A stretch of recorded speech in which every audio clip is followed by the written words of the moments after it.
Live from Times Square, it's Pop Recovery Systems, led by visionary Laura Alexis. Pop Recovery Systems, redefining surgical recovery, with bariatric expert Dr. Eric Smith. Innovating surgical preparation and recovery, Pop Recovery Systems blends nutrition, mental health, and wellness. Breaking through the noise and changing an industry. Join Laura Alexis and Dr. Eric Smith on the Pop Culture Podcast.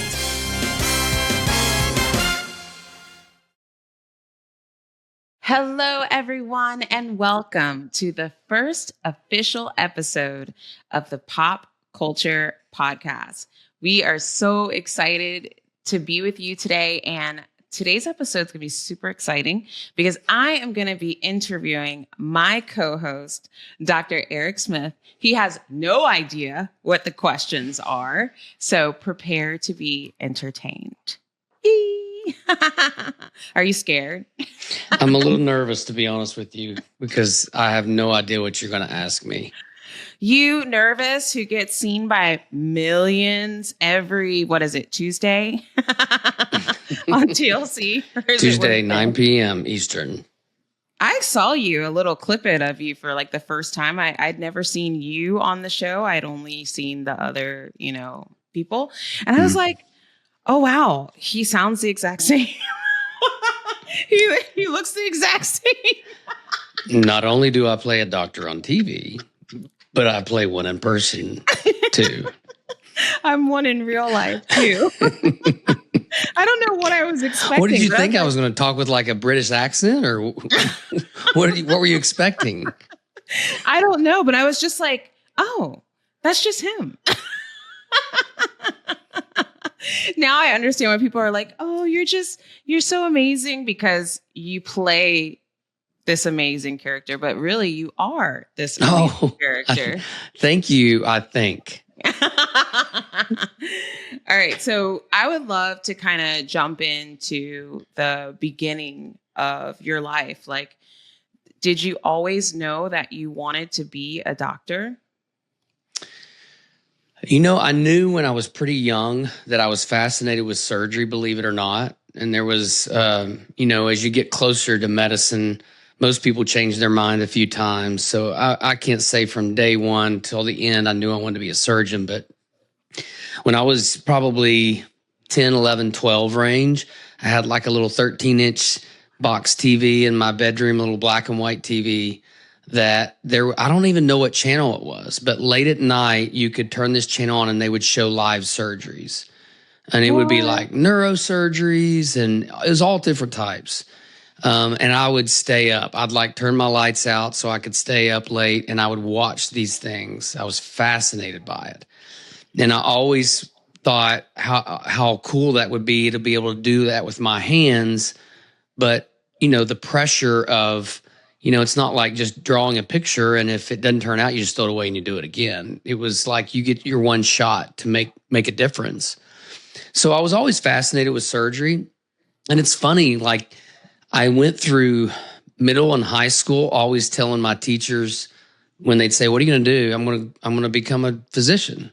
And I didn't say I was going to be a surgeon, but I said I was going to be a doctor. Okay. But like most of my teachers, what they would say to my parents were, we believe he can be that, but he's going to have to get his crap together if he wants to. Some of my teachers literally would keep my books. They all liked me. And a couple of them would keep my books in their desk because they knew if they let me take it home, I would just lose it.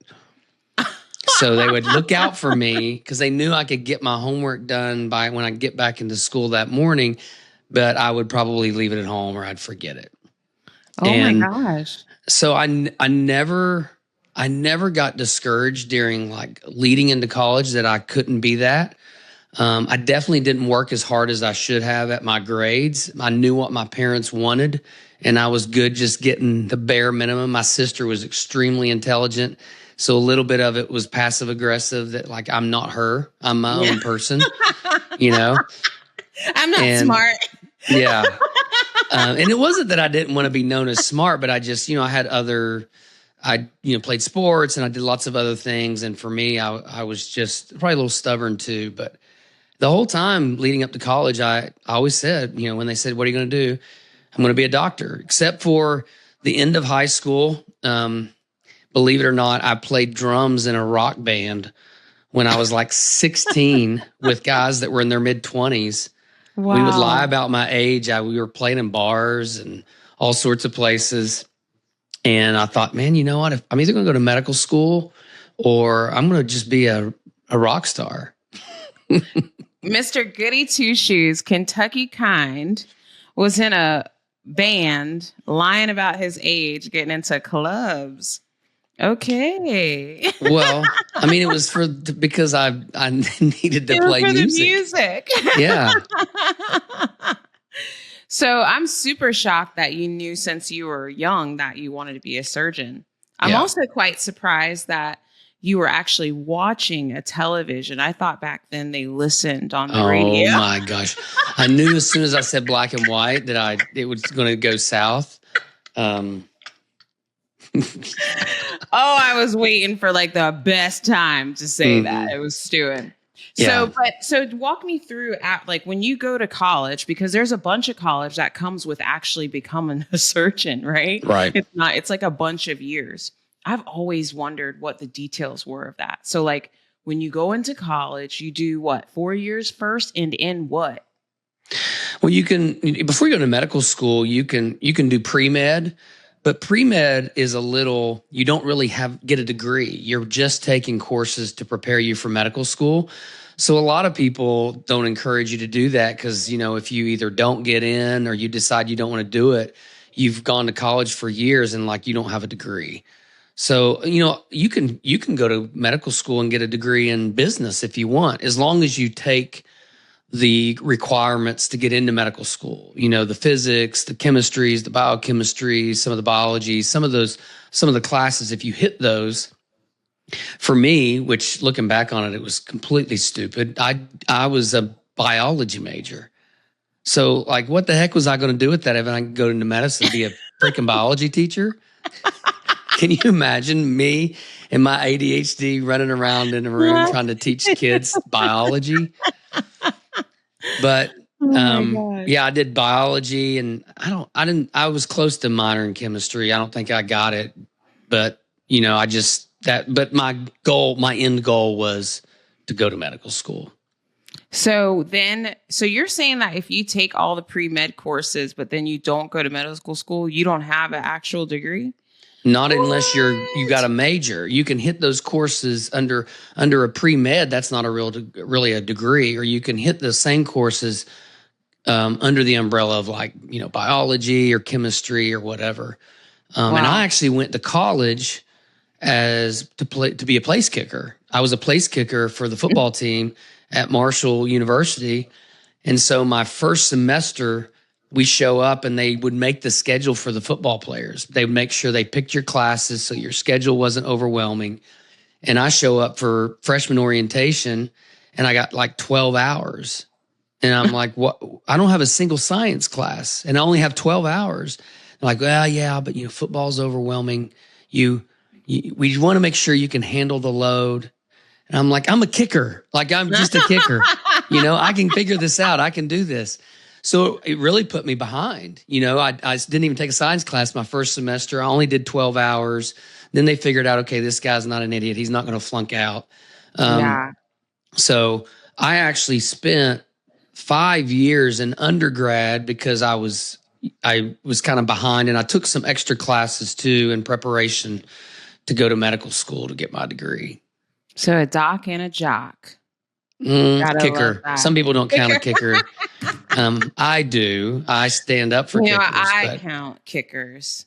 On it. They win stuff too. What sports are those usually in? Oh my Lord. Wow. All right. So you finish pre-med, you go to medical school. Where'd you go to medical school? So I went to medical school at the West Virginia School of Osteopathic Medicine. So in the U.S., there's really two types of medical schools that you can go to. There's allopathic, which is MD, and osteopathic, which is DO.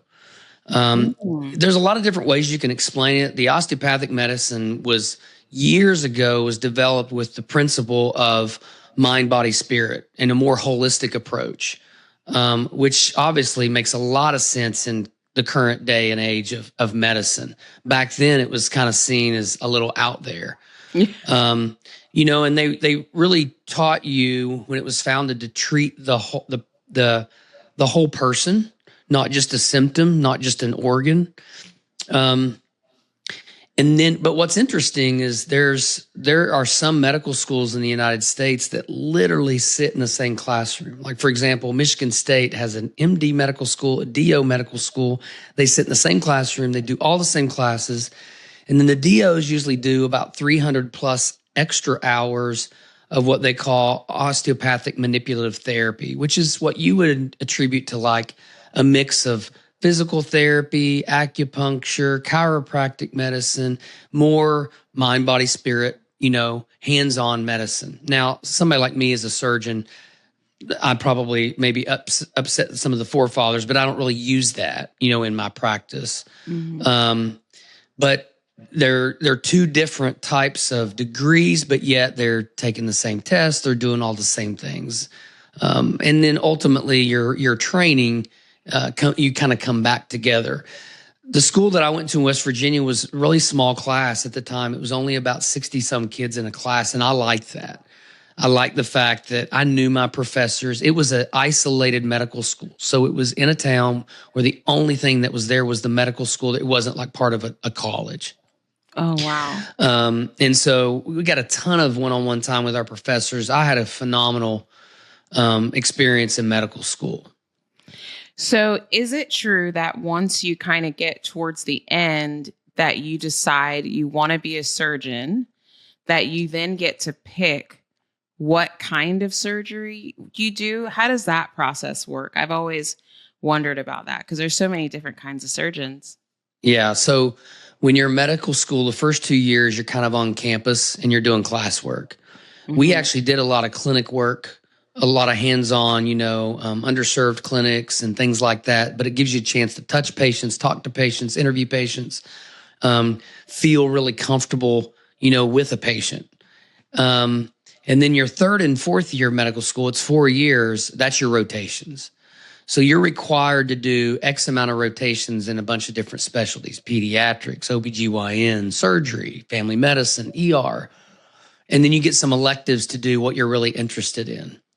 So I went into my rotations kind of thinking I wanted to do surgery. I'd spent some time in the summers when I was in my first 2 years of medical school. When you don't have anything going on in the summer, I worked with a cardiologist in my hometown, just volunteered, got to do a lot of cool stuff. So I thought that was cool, but I didn't think it was really what I wanted to do.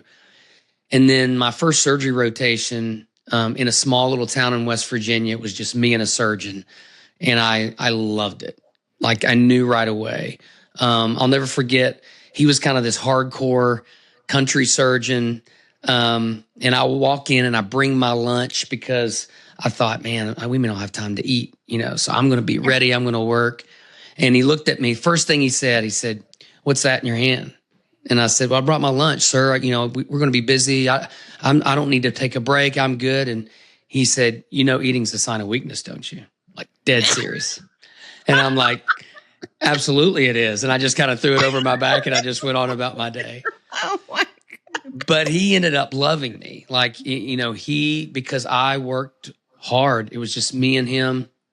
First day he asked me, he said, "I expect you to see all my patients before I get there."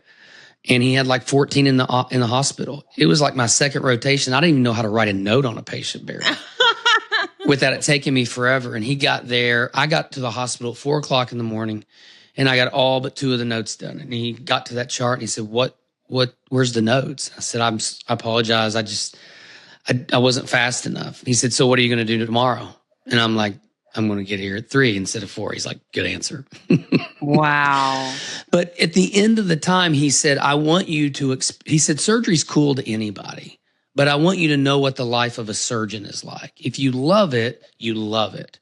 But I can't just show you the pretty stuff about it. I can't show you. So I took call with him. I lived he said, if you really want to be a surgeon, I'm going to have you live my life for this month. And not only did I do that, I came back and spent all my extra time with him too. He ended up putting me at my graduation because he was such an integral part in, me wanting to do that. Wow, that is so amazing. And it also speaks to your work ethic now. I mean, you work a lot. I think it was this year was like your first vacation in forever. Yeah. Right? I mean, for an extended one, that was for sure. Yeah. I've never taken one that long in a long time. Yeah. So how did you decide bariatric surgery though? So, he was a general surgeon, and you have to, bariatrics is a branch of general surgery. I went into general surgery residency, and I had in the back of my mind, I thought I might want to do cardiothoracic surgery because that to me, cardio the what? So I wanted to be a heart surgeon. Okay. I wanted to do like open heart bypass and lung resections and really complex stuff. And I was very intrigued by that. One of my trainers was a guy that trained at the Cleveland Clinic, the best surgeon I ever watched. Extremely skilled, super, super hard on us, but he pushed me, and I really thought that I wanted to do that. But, that was, my residency was 2001 through 2006. So that was when stents became more common. There were less surgeries. It was more redo surgeries. The patients didn't do as well at that time. And I just wasn't sure. But I loved minimally invasive surgery. Laparoscopic surgery at the time. Robotics wasn't a thing back then. Right. And so it was a really cool story. I trained at a place that was one of the highest volume bariatric surgery hospitals in the state of Ohio. I was in Dayton, Ohio. If I'm not mistaken, they were the first center of excellence in Ohio at that time when that kind of became a thing. But my first 2 years was all open surgery. And we were doing 5 open bypasses, big incisions a day, Wow. We got a ton of experience.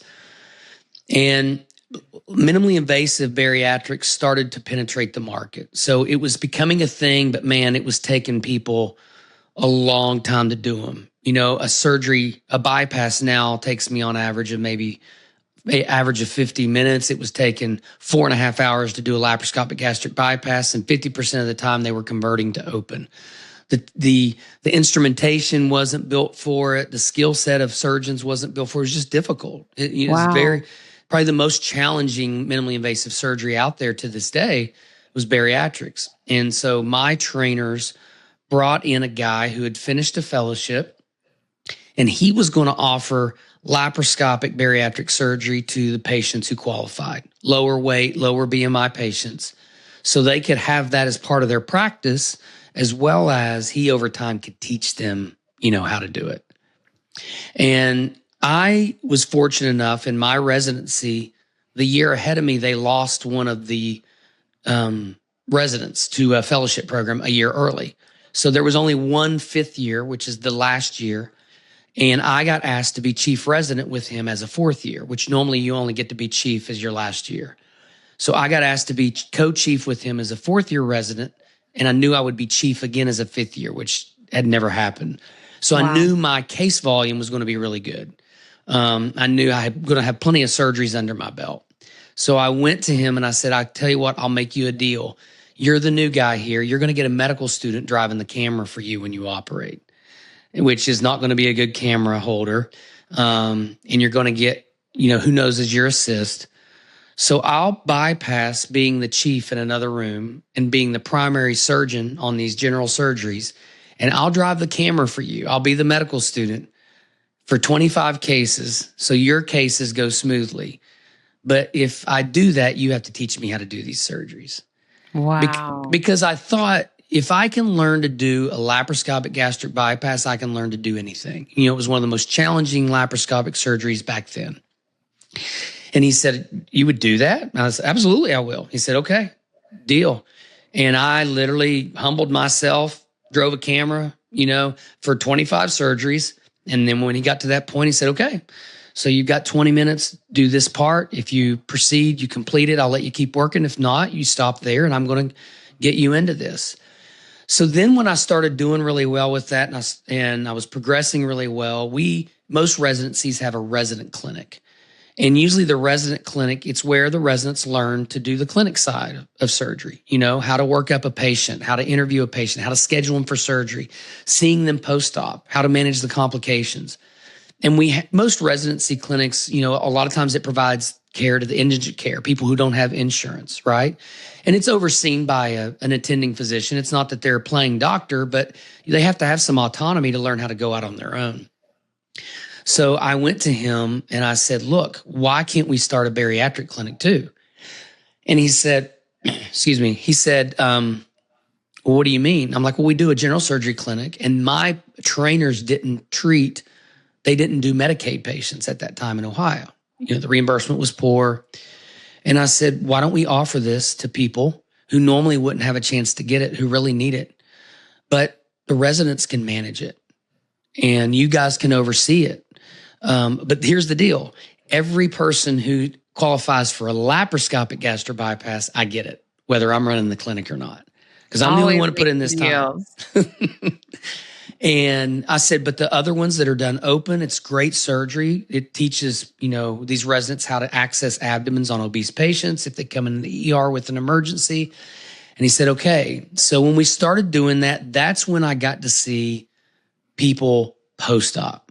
That's when I got to see somebody, not just a week out, but a month out, 3 months out, 6 months out. And I could see how their life changed. So selfishly, I loved the surgery. I wanted to learn to do it because it was very challenging. And I thought, man, if I can do this, I can do anything.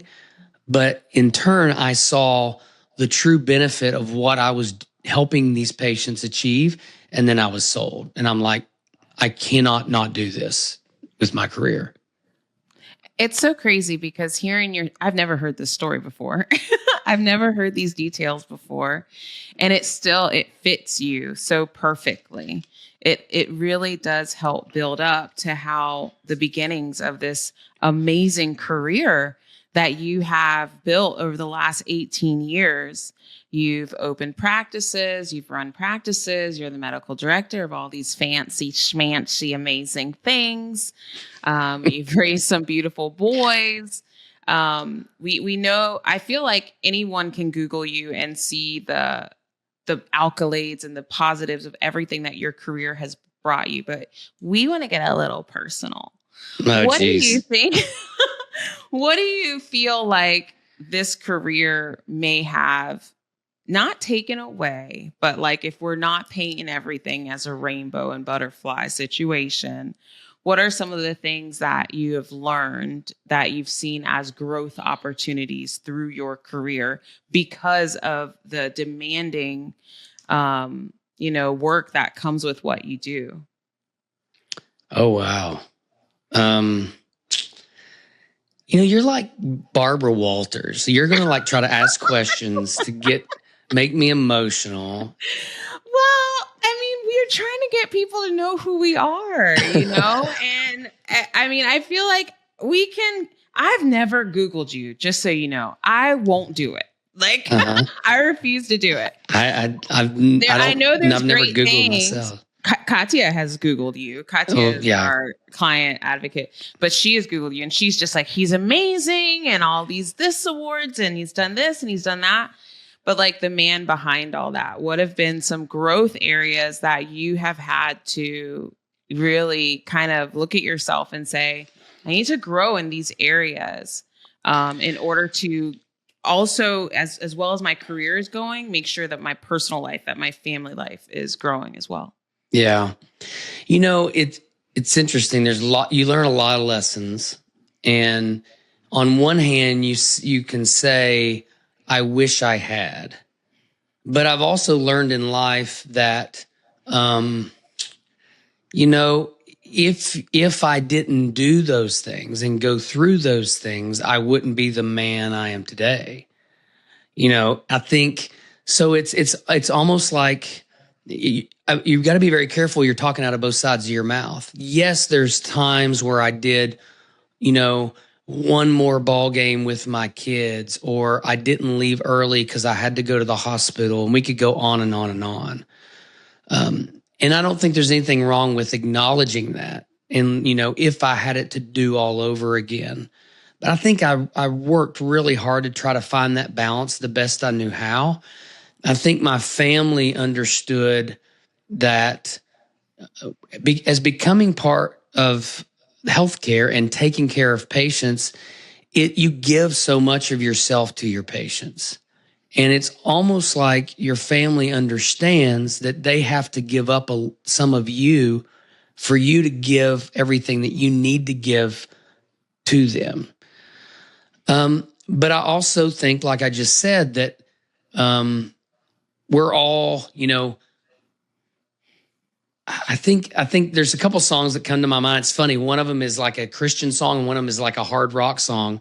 But the preface is that we're thankful for our scars, or our scars tell our story, basically, where our scars have made us who we are. We learned those lessons, and I don't want to ever not look down and see the proverbial scar, because it reminds me of things, and it's helped mold me into being who I am. So we sacrifice a lot in medicine. I felt like I probably sacrificed as much as humanly possible, and maybe at times I didn't need to do that. But when you become passionate about something, if you're not careful, you can take for granted the people who show up for you every day, because you just figure, well, they know that I love them. They know if I'm not there every single moment that I care about them, I got to go take care of these people who need me right now. And it's a hard balance. And I don't think I'll ever get it figured out.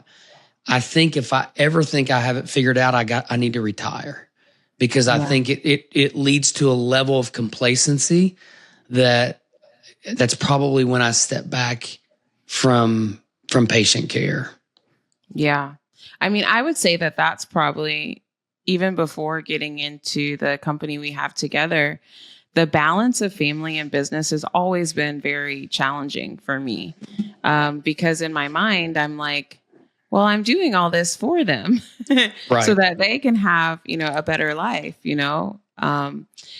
when you have grown, because there's bariatric surgeons that have just really stayed in the same hospital, doing the same thing, being in the same position their whole career. And that's okay. But that's not something that you chose for yourself. Why is that? Why did you say, I want to do bigger, do better, do more, educate, be innovative? Where does that stem from? I think you have to find people that have the same common goals as you. And so I don't think it would have been impossible, so to speak, for me to stay in the same place. But whenever I feel like those goals don't completely align and I'm not being pushed, I've used the statement a lot, like, I don't want to feel like I'm pulling you only. I want to feel like I'm pushing you and you push me back, but we're going in the same direction. Because if I'm having to drag people towards my goals, it's exhausting. And so, you work at a place. I started my practice in my hometown. I took care of people that I grew up with, went to church with, school teachers. Very first time I ever stepped in an operating room as an attending physician in my hometown, it was a little ditzel case. I can't even remember. It was like somebody had like an abscess on their leg. I was going to drain it. And I walked in, and the OR circulator was a lady who looked at me and she said, Dr. Smith, and I'm going to call you Dr. Smith until you don't deserve it anymore. But she said, just remember, you start acting like these other surgeons. I changed your diapers in the nursery at church, and I will tell your mama. So I was humbled right away. Oh my God. But I loved practicing in my hometown. I loved taking care of what I felt like was my people, so to speak. But, the ambitions of the hospital, I felt like became stagnant. I was not aligned with the leadership, some of the ethics of the leadership. And I knew I just had to move on when a opportunity presented itself. And that's kind of how I ended up here. And ever since I've been here, I've always been lucky, even with changing of CEOs and administrative teams, that they've seen value in me. I've seen value in them. Our goals have aligned, and they've allowed me to think outside the box and never, ever become complacent. Every year we sit down and I say, what can we do better next time? How can we grow bigger? How can we impact more people? And so as long as I'm challenged like that, I think I'll always be happy where I am, but I have to have that. My brain and my mind just works that way. I think I've always needed that. I need someone to push me. I need someone that I feel like I will let me think about how we can grow, how we can be better. I love the statement, you're either getting better or you're getting worse. There is no staying the same. And I look at surgery that way. We can have the best outcomes in the world, but just when you say, okay, everything's good, we don't need to change, that's when you get burned. So how did this career lead you to a role on the TV show that you're on? So honestly, I had someone reach out to me. Man, it was well before COVID. It was back in the days of Skype. That's how you met people online. And Wow. I know Skype's still there, but this was probably like 2015, 16-ish. And someone had reached out to me from the Discovery Network and was interested in doing a show about families having bariatric surgery. And I asked them then how they found me. And they said, honestly, we were just kind of scanning different parts of the country. We looked at numbers, we looked at volume, looked at higher volume surgeons. And it was very vague how they told me they got my name, because I was not on social media.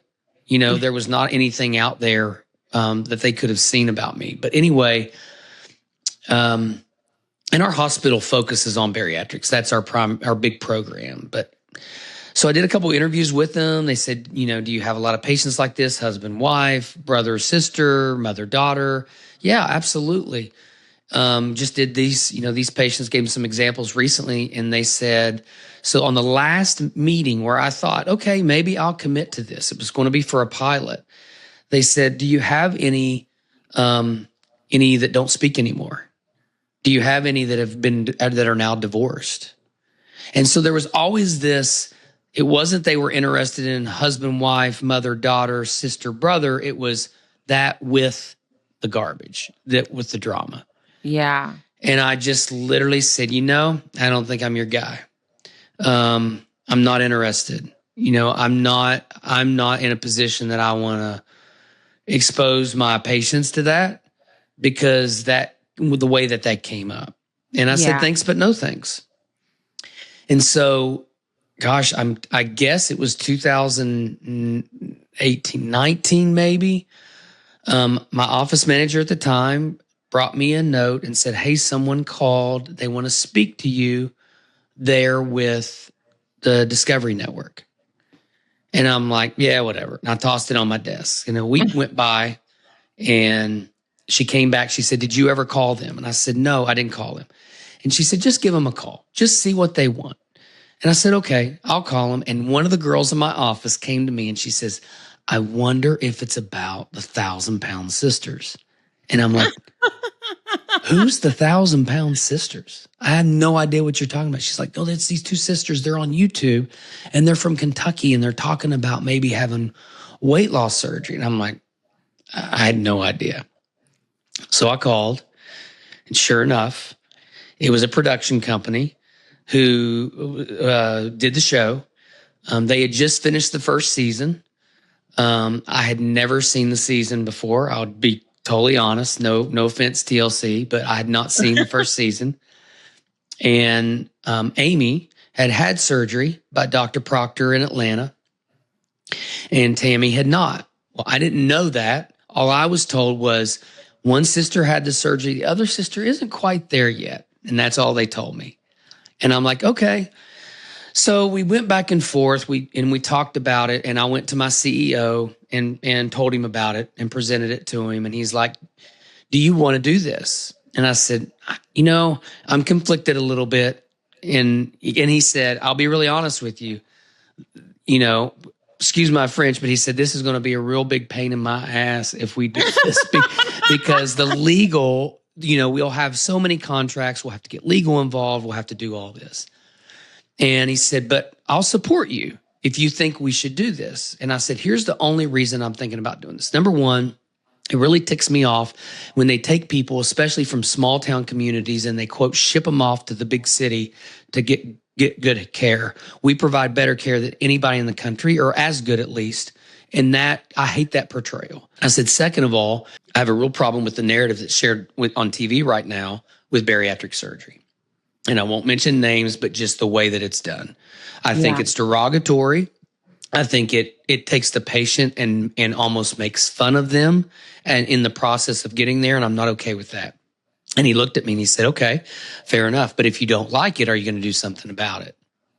And I'm like, "I knew you were going to do that to me." And I said, "You got a point. I can't argue with that. So yes, we're going to do this." Wow. And that's what we did. So, it took some time to get the contracts drawn up just because, when they can be in the hospital and, consents and things like that. But we were scheduled for the first filming. I still had never watched an episode. And I came home. I was building a house at the time, and we were living in an apartment while it was being built. And Anna says, we're going to watch something. We're going to binge on a TV show tonight. I'm like, "Okay, that's fine." And I sit down and it's Hulu. And pops up 1,000-Pound Sisters. I said, "Oh, no, we're not doing this." I was filming the next day. This is a true story. We are going to watch this. Now, I will say I'd had a couple people show me little YouTube clips, but not really of the show. And I start watching that whole first season and how it went. And I'm thinking, and I know Tammy would laugh at this. She would not take offense to this, but I thought they just told me one sister wasn't quite there yet. And then I'm starting to watch Tammy. And man, God love her. She's one of my favorite humans in this world, but she will admit she's pretty stubborn. And I'm watching this and I'm thinking, what did I get myself into? And that was the night before we filmed my first office visit with them. I'd never, met them. And we went in. I didn't have a script or anything. It was like, "You're going to meet Tammy. You're going to meet Chris. By the way, after the first season, Chris is interested in possibly proceeding towards surgery." And that's where we started. Wow. And now you guys season 6 is out right now. I've had the pleasure of meeting Tammy and she's a sweetheart. Other people are like, she wasn't always like that. People that watch her. But I've never watched still the show. You know what, though? And I love to give you a hard time. It's one of my favorite things to do. But I mean this in all seriousness. You weren't always how you are right now. Yeah. Right? Yeah. We've all had, and I get to ask those questions the next episode. Dun, dun, dun. But, it's true. Like she wasn't. She is a totally different person right now. Yeah. She has changed more mentally than she has physically, big time.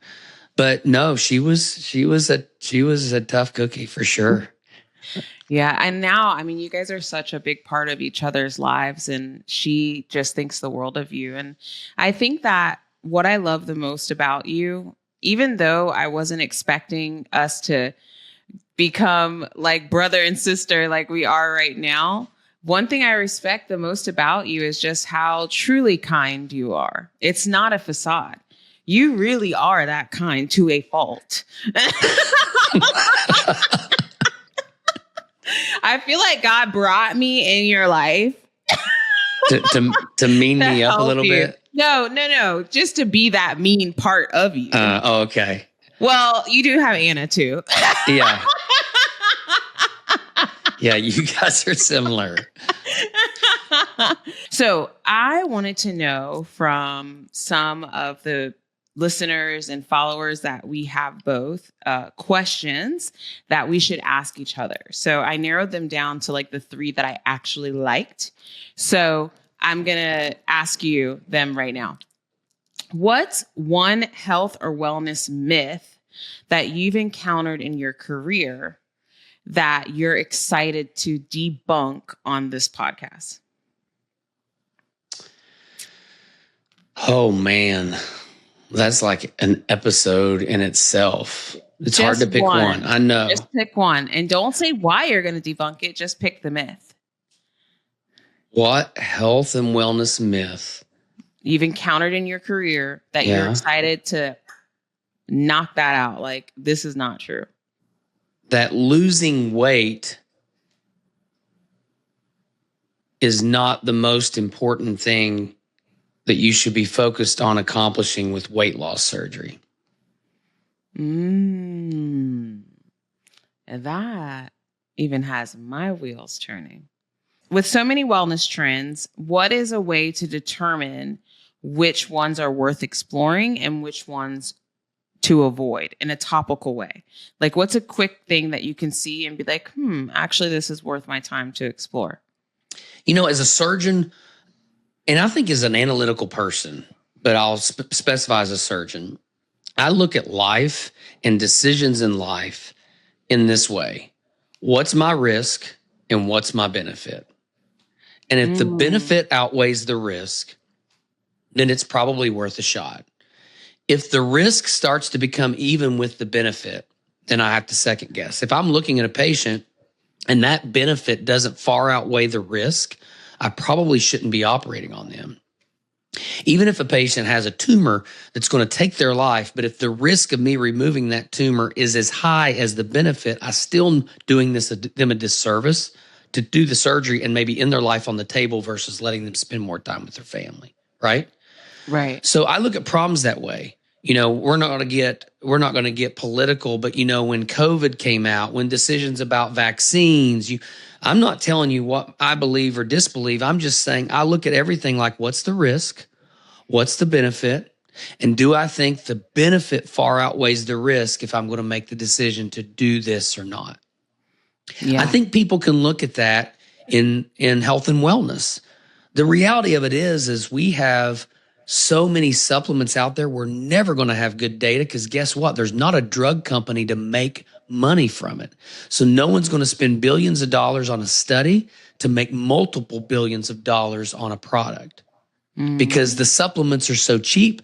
No drug company owns it. So why would someone invest in a legitimate study to find that out? And they don't have the power behind it to market it, advertise it, and sell it, and someone control the selling of that for at least a patent lifespan. Yeah. So I think you look at things like, what's my risk? What's my benefit? It may be risks are things like, is it cost? Is somebody going to make me sign up for some stupid membership? Is it really cost prohibitive every month? And they're saying it doesn't work unless I do it for 12 months straight. You know, in layman's terms, what is there to lose and what is there to gain? I think looking at things like that, you have to ask that question first. Just make it very, very practical. What works for you may not work for somebody else. So that should be your individual question first. And the last question would be, what do you hope that our listeners will gain from our podcast? You know, I hope that they will gain a ton of knowledge, get a ton of fun content, but most importantly, I hope that they see a variety of guests that we have on our show that at the end of the day are impacted by the health and wellness community. I think they're going to, I think the name of our show is really more descriptive than people realize, where they will meet people who've had bariatric surgery, meet people who've had plastic surgery, meet people who've gone through a cancer journey. But they're also going to meet people who they're like, oh my gosh, I remember that guy. He had a #1 hit. I remember that guy. He stood on a platform at an Olympics. I remember that guy. I saw him on stage. I remember that guy. I watched him play sports on TV. But they all have really cool stories, but they're just human beings. and they care about people. They care about their communities. They care about their states, and they care about making our world a healthier place. That's really what I hope they see, that we can tie all that together and bring a crowd from all walks of life in to have this conversation. Yeah. So in order to do that, let's be clear, they're not all going to be guys. There's going to be some girls too. Oh boy. Yeah. Sometimes I don't hit every politically correct mark. That's why Laura's here, to keep me in check.